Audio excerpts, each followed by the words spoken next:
بسم اللہ الرحمن الرحیم۔ حقیقت روبرو ہو تو اداکاری نہیں چلتی، خدا کے سامنے بندوں کی مکاری نہیں چلتی۔ تمہارا یہ رعب اور دبدبہ زندگی تک ہے، قبر کے اندر کسی کی تھانے داری نہیں چلتی۔ السلام علیکم ورحمۃ اللہ وبرکاتہ۔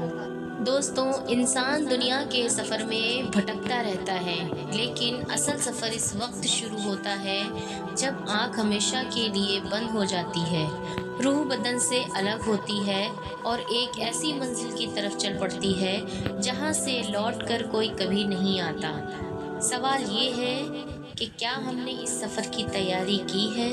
موت کیا ہے؟ موت کی اصل حقیقت کیا ہے؟ اہل علم کا ارشاد ہے کہ موت تو روح کے تعلق کے خاتمے کا نام ہے اور ایک حجاب ہے جو روح اور بدن کے مابین قائم ہو جاتا ہے، اور ایک گھر سے دوسرے گھر کی جانب انتقال کر جانے کا نام موت ہے۔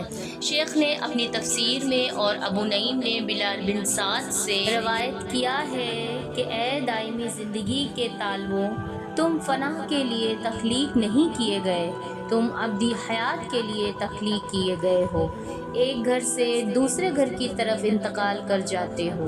موت مومن کے لیے اللہ کی طرف سے تحفہ ہے، کیونکہ مومن موت کے باعث آخرت کے اجر و ثواب کا حقدار بن جاتا ہے۔ رسول اللہ صلی اللہ تعالیٰ علیہ وآلہ وسلم نے ارشاد فرمایا، دنیا مومن کے لیے قید خانہ ہے اور کافر کے لیے جنت۔ موت کے بعد جسم کی حالت کیا ہوتی ہے؟ موت کے بعد سب سے پہلے انسان کا پیٹ سڑ کر بدبودار ہوتا ہے، اور اگر اللہ نے جسم مردہ کا سڑنا مقرر نہ کیا ہوتا تو لوگ مردہ کو گھر میں رکھ لیتے۔ زید بن ارقم رضی اللہ تعالیٰ عنہ سے مرفوع روایت ہے کہ اللہ تعالیٰ نے فرمایا، میں نے 3 باتیں مقرر کر دی ہیں۔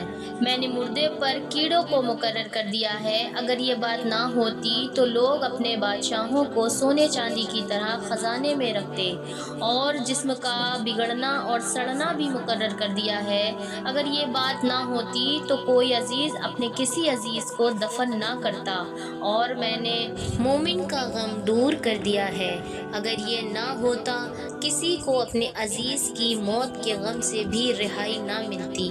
حضرت ابو ہریرہ رضی اللہ تعالیٰ عنہ سے مروی ہے کہ حضور اکرم صلی اللہ تعالیٰ علیہ وآلہ وسلم نے فرمایا، موت کے بعد ہر عضو گل جاتا ہے، صرف ایک ہڈی باقی رہتی ہے، اس سے قیامت کے دن تخلیق کی جاتی ہے، یعنی اس کی پہچان ہوتی ہے۔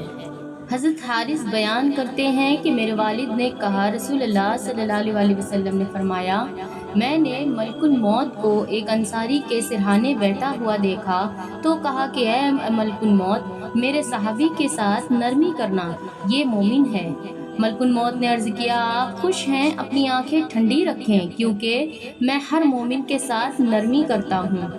اے اللہ کے رسول، آپ یقین رکھیں کہ میں نے ابن آدم کی روح قبض کرتا ہوں، اور اس کے گھر والوں میں سے کوئی چیخ کرتا ہے تو اس کی روح لے کر کھڑا ہو جاتا ہوں اور سوچتا ہوں کہ یہ کیوں رو رہا ہے۔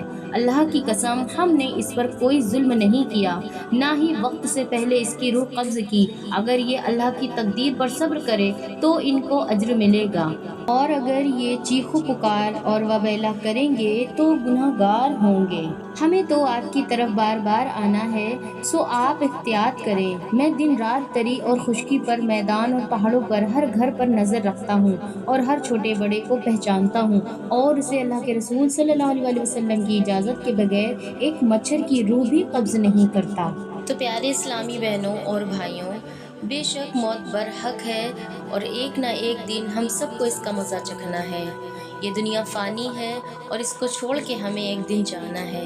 ہمیں دن بھر میں اپنی موت کو یاد کرنا چاہیے، اور موت کی بہت سختیاں ہیں جس کے بارے میں ہم آپ کو اگلی ویڈیو میں بتائیں گے۔ تب تک کے لیے دعاؤں میں یاد رکھیں، ویڈیو کو لائک کیجیے، شیئر کیجیے اور سبسکرائب کیجیے، تاکہ اسی طریقے سے مزید ویڈیو آپ کی نالج کے لیے ہم لاتے رہیں۔ میں ضیا ریاض، اللہ حافظ۔